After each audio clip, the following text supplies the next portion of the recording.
ബാപ്പുമാക്ക് കൊറേ ദിവസം കഴിഞ്ഞ് പോയാ പോരെ? മതിയായിരുന്നു മോളെ. പക്ഷേ അവിടുത്തെ ആടുകൾ ആര് നോക്കും? ഇപ്പൊ തന്നെ ജമീല താത്ത നോക്കാന്ന് പറഞ്ഞ ഉറപ്പില്ല ബാപ്പമ്മ പോന്നത്. എപ്പോഴും അത് പറ്റുമോ? ബാപ്പ സമയത്തെത്തുന്നു വിചാരിക്കണ്ട, എപ്പോഴും വൈകും. കുടുംബകാര്യത്തില് മാത്രമേ അമ്മാന്തുള്ളൂ, നാട്ടുകാരുടെ കാര്യത്തില് വലിയ കൃത്യനിഷ്ഠയാ. ഓന്റെ ബാപ്പയെ എങ്ങനെയായിരുന്നു? കുടിയിലെ കാര്യം മുടങ്ങിയാലും പള്ളിക്കാര്യം മുടക്കൂല. നാട്ടിലെങ്ങനെയും ജീവിക്കാം, അതുപോലെയാണോ അന്യനാട്ടില്? ഇപ്പൊ തന്നെ ഉമ്മയെ ഹജ്ജിന് കൊണ്ടുവരാന്ന് പറഞ്ഞിട്ട് കൊല്ലം 10 കഴിഞ്ഞില്ലേ? എന്നിട്ട് ഇപ്പോഴല്ലേ നടന്നത്? അൽഹംദുലില്ലാ, ഇപ്പോഴെങ്കിലും അത് നടന്നല്ല. ഈ അങ്ങനെ സമാധാനിക്ക്. ആ ഈ കാട്ടിനൊന്ന് കെട്ടിക്ക സലീമേ, ഞാൻ കെട്ടിയാ ഉറക്കൂല. 7 മണിന്റെ ഫ്ലൈറ്റ് അല്ലേ? മൂത്തുമാനം കൊണ്ട് ഞാൻ പോയാലോ സെറീനാത്ത? റസാക്കാനെ നോക്കിയൊന്നും നടക്കൂല. ഹജ്ജ് കഴിഞ്ഞ് മടങ്ങുന്നവരുടെ നല്ല ക്യൂ ഉണ്ടാവും. റസാഖാനോട് എയർപോർട്ടിലെത്താൻ ഞാൻ വിളിച്ചു പറഞ്ഞോളാം. ഈ വായ മുടിക്ക സലീമേ. എന്റെ മോന്റെ മുഖം കാണാണ്ട് ഞാൻ ഈ വീട്ടിൽ നിന്ന് ഇറങ്ങേ നല്ല കാര്യായി. വിമാനം ഇതല്ലെങ്കിലേ വേറെ വരും. നീ ഞാൻ പോട്ടെ. ഓ എല്ലാം എടുത്തു വെച്ചോ സലീമേ? റസാക്ക വരാതെ മോളിൽ നിന്ന് ഇറങ്ങില്ലെന്ന് വാശി പിടിച്ചിരിക്കുക മുത്തുമ്മ. ഇത് കൂടി വെച്ചോ. ഇങ്ങനെ നടക്കണോണ്ട് റസാക്കയുടെ പോക്കറ്റ് കാലിയാവണത് മാത്രം മെച്ചുള്ളൂ. വേറെ വല്ലവരായിരുന്നെങ്കിൽ നാട്ടിലിപ്പോ എന്തൊക്കെ ഉണ്ടാക്കിയാനെ. ഒരു വീട് പണിയാൻ തുടങ്ങിയിട്ട് ഇപ്പൊ കൊല്ലത്രയായി. അടുത്ത മഴക്കാലത്തിന് മുമ്പ് വാർപ്പ് തീർക്കുന്നു ഉപ്പ നീ പറഞ്ഞിട്ടുണ്ടല്ലോ. മിണ്ടാണ്ടിരിക്കെ. അങ്ങനെ ഇപ്പൊ 8 മഴക്കാലം കഴിഞ്ഞു പോയത്, എന്നിട്ട് വാർപ്പ് തീർന്നോ? ഒക്കെ ഉണ്ടാവും സെറീന. തൊട്ടതിനും പിടിച്ചതിനും ഓനെ കുറ്റപ്പെടുത്താതിരുന്നാ മതി. ഉമ്മ പോണ നേരായിട്ടും എന്നെ കുറിച്ചുള്ള പരാതികൾ വായിച്ചു തീർന്നില്ലേ സെറീന? അന്നെ കുറിച്ച് ആർക്കാടാ പരാതി? ഓള് സ്നേഹം കൊണ്ട് പറയുന്നല്ലേ. അതെ അതെ, പക്ഷെ ഇവള് സ്നേഹം കണക്കാക്കണത് കമ്പിയുടെ സിമെന്റിന്റെ മണലിന്റെ കണക്കനുസരിച്ചാ. ഓരോ പണിയിൽ നിന്നെടുത്ത് 1 ലോഡ് മണലിറക്കിയ ഇവക്ക് ഞാൻ 1 ലോഡ് സ്നേഹം ഇറക്കി കൊടുത്തു എന്നർത്ഥം അല്ലേ സെറീന? ഇപ്പൊ തന്നെ നേരം വൈകി, ഇറങ്ങാൻ നോക്ക്. എന്നിട്ട് മതി എന്റെ സ്നേഹത്തിന്റെ കണക്കെടുപ്പ്. വാ ഉമ്മ. ചെന്ന ഉടനെ ദാമോദരൻ ഡോക്ടറെ കാണണം. BP ഷുഗറും ഒക്കെ ചെക്ക് ചെയ്യണം. വാ ഉമ്മ, അന്നെ കണ്ണു നിറച്ചൊന്ന് കണ്ടോട്ടെ. ഇനി എപ്പോഴാ ഇങ്ങനെ ഒന്ന് കാണാൻ കഴിയ? ഈ ഉമ്മാന്റെ ഒരു കാര്യം, ഇങ്ങനെ കണ്ണിൽ വെള്ളം നിറച്ച് എന്നെ നോക്കിയാ എനിക്കും സങ്കടം വരുമെന്ന്.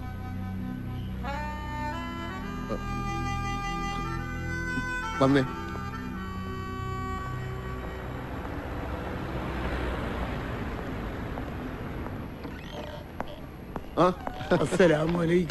വാലേക്കും അസ്സലാം. ഹംസക്ക കാലത്ത് തന്നെ ഇങ്ങ് പോന്നോ? എന്തായി മോനെ? ഞാൻ ഇന്നും എംബസിയിലേക്ക് പോകുന്നുണ്ട്. വേഗം ശരിയാവും. ആ സ്പോൺസർ അറബി ഓനെ ചതിച്ചതാ. ഓനെ ആരും പറ്റിക്കൂല. അതിപ്പോ എനിക്കും ഹംസക്കും അറിയാം, നിയമത്തിന് അറിയില്ലല്ലോ. 30 കൊല്ലം ഇവിടെ കിടന്ന് ഞാൻ നയിച്ചിട്ടും ഒരു നേർഗതി ഇല്ലാതെ വന്നപ്പോഴാ ഓനെ കൂടി വിസ അയച്ച് വരുത്തിയത്. എന്നിട്ടിപ്പോ ഇവിടെ ജയിലിലെ ഇരുട്ടറേ കിടക്കാനാണല്ലോ എന്റെ മോന്റെ വിധി. എംബസിയിൽ ചിലര് സഹായിക്കാന്ന് പറഞ്ഞിട്ടുണ്ട്. റഷീദിന് പെട്ടെന്ന് റിലീസ് കിട്ടും. ഒരുപാട് ഓടി നടക്കണതല്ലേ, ചെലവുണ്ടാവും. എന്റെ കയ്യില് ഇതേ ഉള്ളൂ. ഇതിനൊക്കെ കാശ് മേടിച്ചിരുന്നെങ്കിൽ ഞാനിപ്പോ ഇവിടുത്തെ ഷെയ്ക്ക് ആയേനെ. കയ്യിൽ വെച്ചോളൂ. ഹംസക്കൊക്കെ കുടിക്കാൻ എന്തെങ്കിലും കൊടുക്ക്. വേണ്ട റസാക്ക്, വിശപ്പോ എന്താവോ ഒന്നും ഇല്ലാണ്ടായിക്കണ്. സ്റ്റോക്ക് എല്ലാം തീരാറായി. കഴിഞ്ഞ തവണ ഇറക്കിയതിന്റെ പേയ്മെന്റ് കൊടുക്കാനുണ്ട്. കൊടുക്കാടോ. താൻ 100 റിയാലിന്റെ റീചാർജ് കൂപ്പൺ എടുക്ക്. കടയിലെ കാര്യം നോക്കാണ്ട് റസാക്ക് ഇങ്ങനെ നടന്നാൽ ശരിയാവില്ല കേട്ടോ. ബത്തേലെ കടയുടെ കാര്യം അറിയാലോ, അതുപോലെ ഇതും പൂട്ടിപ്പോണ്ടെന്ന് നോക്കൂ. പിന്നെ ഞങ്ങളെ കുറ്റം പറയരുത്. നാട്ടുകാരുടെ കാര്യത്തിനായാലും ഇവിടുന്ന് കിട്ടിയാലേ ചെലവാക്കാനുണ്ടാവും. എല്ലാം ശരിയാവൂടോ. ഒറ്റ കൂപ്പണല്ല, 50 റിയാലിന്റെ 2 കൂപ്പൺ. എന്നിട്ടെന്തിനാ വൈകുന്നേരം ആവുമ്പോഴേക്കും 50ന്റെ 2 കൂപ്പണും നാട്ടുകാർക്ക് കൊണ്ട് വിളിച്ചു തീർക്കൂലേ? രണ്ടായാലും കണക്കാ.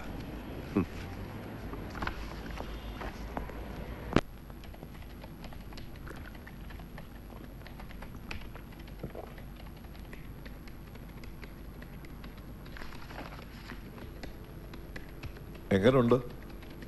എന്തൊക്കെയാ അജിത്ത് ഈ എഴുതി വെച്ചിരിക്കുന്നത്? ഞാൻ പറഞ്ഞ വാർത്തയാണോ ഇത്? ഇതൊരുമാതിരി ഡിറ്റക്റ്റീവ് നോവൽ വായിക്കുന്ന പോലെ ഉണ്ടല്ലോ. ഇത്തിരി പൊടിപ്പും തൊങ്ങൽ വെച്ച് പൊലിപ്പിച്ചില്ലെങ്കിലേ വാർത്ത വായിക്കാനൊന്നും ആളെ കിട്ടില്ല റസാഖെ. യഥാർത്ഥ ജീവിതത്തിന് വായനക്കാരില്ലടോ. മനസ്സിലായി. കഥയും നോവൽ എഴുതി തോറ്റുപോയവരാ ജേർണലിസ്റ്റ് ആവുന്നത് എന്ന് പറയുന്നത് സത്യ. എന്തിനാ അജിത്തെ നിങ്ങളുടെ സംശയവും ഭാവനയും വെച്ച് ഈ പാവങ്ങളുടെ ജീവിതം ഒട്ടിങ്ങനെ തട്ടിക്കളിക്കുന്നത്? സ്പോൺസറെ തല്ലിയതിന്റെ പേരിൽ അറസ്റ്റിലായ ചേർത്തലക്കാരൻ സുരേന്ദ്രനെ പറ്റി വന്ന വാർത്തയിലെ സ്പോൺസറുടെ ഭാര്യയുമായി സുരേന്ദ്രന് ബന്ധമുണ്ടായിരുന്നോ എന്ന സംശയമാണ് വഴക്കിലെത്തിയത് എന്ന് നിങ്ങൾ എഴുതിയില്ലേ? ഒടുവിൽ അത് എവിടം വരെ എത്തിയെന്നറിയാമോ? അതോ നിങ്ങൾക്കത് നിസ്സാരം. സുരേന്ദ്രൻ ശിക്ഷ കഴിഞ്ഞ് നാട്ടിലെത്തിയാലും ഭാര്യയുടെ കൂടെ ജീവിക്കാൻ കഴിയില്ല. ഭാര്യ പോയി. That's interesting. പക്ഷേ സുരേന്ദ്രൻ ജയിലിൽ നിന്ന് ഇറങ്ങുന്ന ദിവസം മാത്രമേ ആ സ്റ്റോറിക്ക് നിലനിൽപ്പുള്ളൂ. 10 മിനിറ്റിൽ കൂടുതൽ ഞാനിവിടെ ഇരുന്നാൽ താൻ എന്നെയും ഒരു കോളം വാർത്തയാക്കി മാറ്റും. അതിനു മുമ്പ് ഞാൻ ഇറങ്ങാം. നിക്ക്, ഒരു പുതിയ ന്യൂസ് ഉണ്ട്. കൊടുക്കുന്നതിന് മുമ്പ് തന്നെ ഒന്ന് കാണിക്കാന്ന് വിചാരിച്ചു. ബുറൈദയിൽ ഒരു അറബിയുടെ വീട്ടിലെ ഗദ്ദാമയാ. അവിടുന്ന് കുറെ പണവും സ്വർണവും മോഷ്ടിച്ച് 2 ദിവസം മുമ്പ് ചാടിപ്പോയി എന്നാണ് വാർത്ത. വല്ല പരിചയമുണ്ടോ നോക്കിക്കേ. അശ്വതി അറിയോ? ഇല്ല. വെണ്ണതോൽക്കുമുടലിൽ സുഗന്ധിയാ വെണ്ണ തേച്ച് നിൽക്കും ഒരു ടിപ്പിക്കൽ മലയാളി പെണ്ണ്. മോഷ്ടിച്ച് കടന്നു കളഞ്ഞാണെന്ന് കണ്ടാ പറയൂ. മരുഭൂമിയുടെ സ്വഭാവം മാറണതും മനുഷ്യന്മാരുടെ മനസ്സ് മാറണതും ആർക്കെങ്കിലും കണക്കൂട്ടി പറയാൻ പറ്റുമോ അജിത്തെ? അത് ശരിയാ. പേരും പാസ്പോർട്ടിലെ ഡീറ്റെയിൽസും മാത്രം വെച്ച് ഒരു സ്റ്റോറിക്കുള്ള സ്കോപ്പ് ഇല്ല. കുറച്ചുകൂടി ഇൻഫർമേഷൻ കളക്ട് ചെയ്യണം. താനൊന്ന് ശ്രമിച്ചു നോക്കട്ടെ. എന്തായാലും താൻ സ്വന്തമായി കഥയുണ്ടാക്കി ഇതും ഡിറ്റക്റ്റീവ് നോവലാക്കണ്ട. കഥയേക്കാൾ വിചിത്രമായ ജീവിതം ഉണ്ടാവും നമ്മൾ അറിയാത്ത പല മനുഷ്യർക്കും.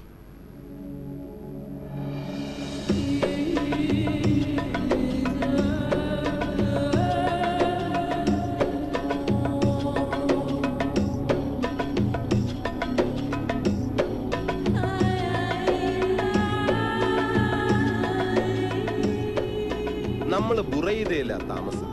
റിയാദിൽ നിന്ന് 400 കിലോമീറ്റർ ഉണ്ട്. ചവിട്ടി വിട്ട 3-3.5 മണിക്കൂർ കഷ്ടി.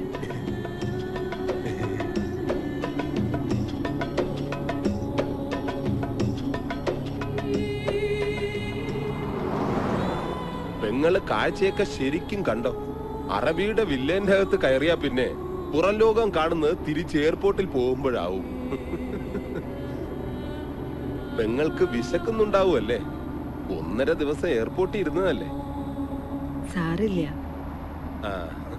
വഴിയിൽ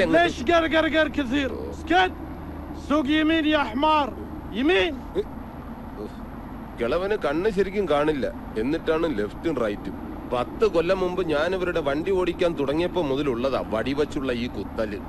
വന്ന കാലത്ത് വഴി പഠിപ്പിക്കാനുള്ള കിളവന്റെ രീതിയായിരുന്നു.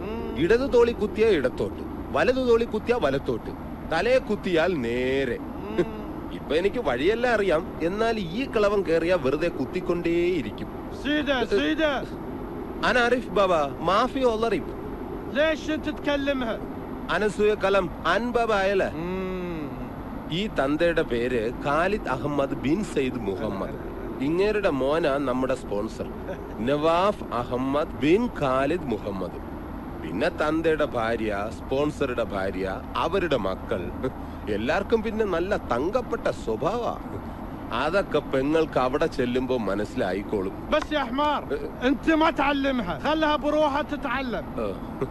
ഞാനൊന്നും പറയണ്ട, ഇനി പെങ്ങളെല്ലാം താനേ പഠിച്ചോളൂന്ന്.